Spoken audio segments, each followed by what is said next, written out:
first with the breaking news that came out earlier today. Before we dive into the recaps of the games, we're going to start with that the New York Jets have fired head coach Robert Saleh already early into his fourth season with the teams.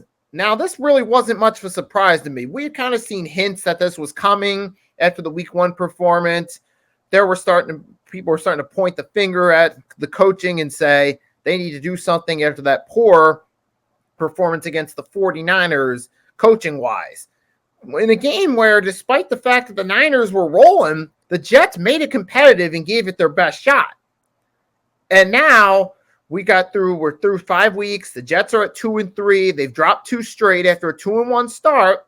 That one of those 2 games beat week 4 last week, a game against the Denver Broncos, they were favorite to win, where they lost by 10-9. There are some hints that Rodgers and Saleh weren't exactly on the same page. Now, we don't know for sure what the case was, but there had been these hints dropped. And considering how much the Jets invested into getting Aaron Rodgers to make them contenders, if it's true that there was issues between the two of them, obviously we knew the Jets were going to side with Rodgers over the head coach. Now, this is just speculation, but things did seem rocky between them relationship-wise, but that wasn't the only issue with Saleh. The other issues was he had been through 3 seasons so far, did not amount to a winning record as a coach, and now going into year 4, we've seen some struggles early when they finally have the quarterback they're looking for. But to be fair, Rodgers does deserve some of the blame too. I'll get more into that in a minute. And then here we go. And we got Arku stopping by, Hardcore Sports Network content supporter.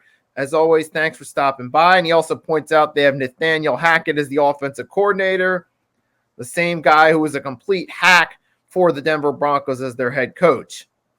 And for Rodgers, and then Arku saying he's not great. I'm assuming you're referring to Hackett on that one.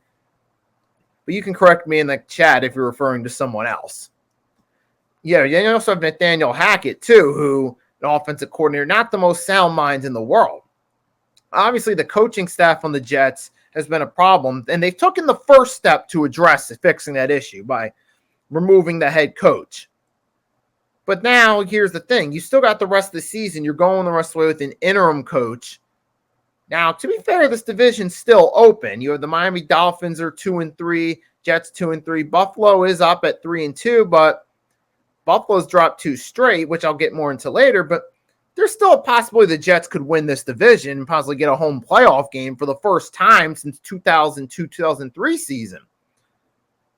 If they can turn the ship around and win enough games, especially those games against Buffalo. But the question is now, what does the Jets offense look like without the head coach? How will this team play now that the coach has been dismissed and they're moving on with the interim coach, who I still haven't heard if that's been announced.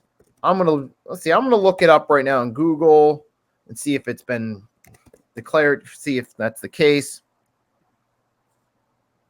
Okay, so here, apparently it's official. The Jets have named, according to USA Today, Jets have named defensive coordinator Jeff Ulbrich had the interim head coach for the remainder of the season. So it's just in. Jeff Ulbrich will be the interim coach for the remainder of the season. So now the question is, what does it look like under Jeff Ulbrich? Now you're making that transition from a guy who's been a good defensive coordinator for them so far to interim head coach.